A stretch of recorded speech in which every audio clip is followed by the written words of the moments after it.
각종 파행이 이어지며 비판이 일었던 2023 새만금 세계 잼버리 대회가 졸속으로 K-팝 콘서트를 열면서 끝을 내렸는데요.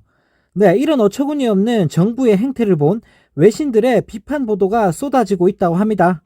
AFP 통신은 12일 윤석열 정부가 재앙이 된 행사를 수습하기 위해 수백만 달러의 비상 자금을 투입했지만 K-팝 팬들로부터 공공 부분 직원에 이르기까지 한국 정부의 접근 방식에 대한 비판이 커지고 있다고 전했다고 하는데요.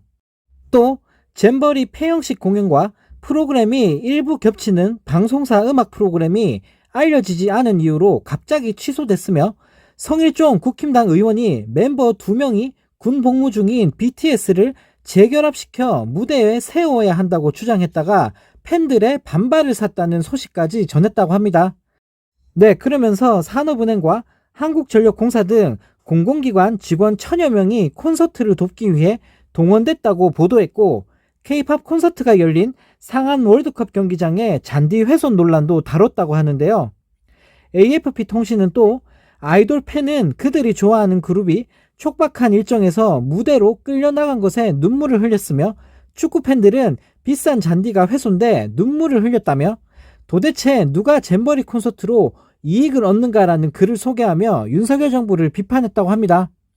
이뿐만이 아닙니다. 로이터 통신은 한국에서 열린 폭염, 비위생적 환경에 대한 문제 제기와 대피로 얼룩진 세계 스카우트 잼버리 대회가 K-팝 콘서트와 사과로 끝났다고 전했고, AP통신은 태풍이 수십 채의 집을 침수시키고 거리를 진흙탕 강으로 만든 지 하루 만에 K-팝 콘서트가 열렸다고 전했다고 합니다. 또 영국 일간지 가디언은 조기 이동을 위해 영국 스카우트 대표단이 지출한 약 100만 파운드가 상환될 것인지 여부는 여전히 불확실하다며 가디언은 아직 주최 측으로부터 답변을 받지 못했다고 전했다고 합니다. 정말 너무나 쪽팔립니다. 후진국에서나 벌어질 법한 일들이 이번 잼버리를 통해 벌어진 것 같은데요. 외신에서 전체주의 국가라는 소리를 다 듣고 어쩌다 대한민국이 이 지경이 된 건지 모르겠습니다. 윤석열 정부 출범한 지 2년도 채 지나지 않아 나라 국격은 곤두박질 치고 있습니다. 이런 가운데 이번 잼버리와 관련해서 또 하나의 문제점이 드러났다고 하는데요. 한국 대원들의 잼버리 참여가 저조하자 참가 규정을 어기고 초등학생들을 참여시킨 것으로 확인이 됐다고 합니다. 본인들 실적을 채우기 위해서 자격 조건이 되지도 않는 초등학생들을 동원해버린 건데요.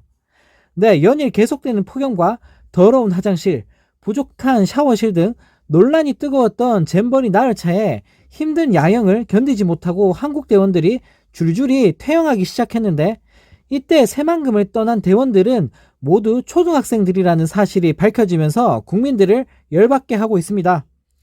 그런데 알고 보니 애초부터 초등학생 대원들은 잼버리에 참여할 수 없었다고 하는데요. 이번 잼버리 규정에는 1년 이상 활동한 중고등학생만 잼버리에 참여할 수 있다고 정하고 있다고 합니다. 한국스카우트연맹 관계자는 잼버리는 어느 정도 훈련이 되어야지만 이것을 버틸 수 있다는 1급 과정을 수료한 대원들만 올 수 있는 상황이다. 초등학생들은 급수가 없다라고 밝혔는데요. 하지만 참가비를 지원해주며 자격 조건에 미달인 초등학생 다수를 참가시킨 사실이 확인이 되면서 큰 논란이 되고 있습니다. 올해 1월 각 초등학교에 보낸 공문에는 초등학교 6학년부터 접수할 수 있고 참가비도 지원해주겠다며 참가를 독려한 것으로 드러났는데요. 하지만 국내 신청자 숫자가 저조하자 연령도 무시했고 참가비 100만 원을 환급해주겠다는 꼼수까지 동원했다고 합니다. 더 큰 문제는 이렇게 모인 초등학생 대부분은 규정인 14세를 넘지 못해 안전보험조차 가입할 수 없었던 것으로 드러났다고 하는데요. 개망신도 이런 개망신이 없습니다. 도대체 잼버리 하나에 터진 논란만 몇 개인지 모르겠는데요. 규정까지 어겨가면서 어린애들까지 동원했다니 정말 기가 찰 따름입니다.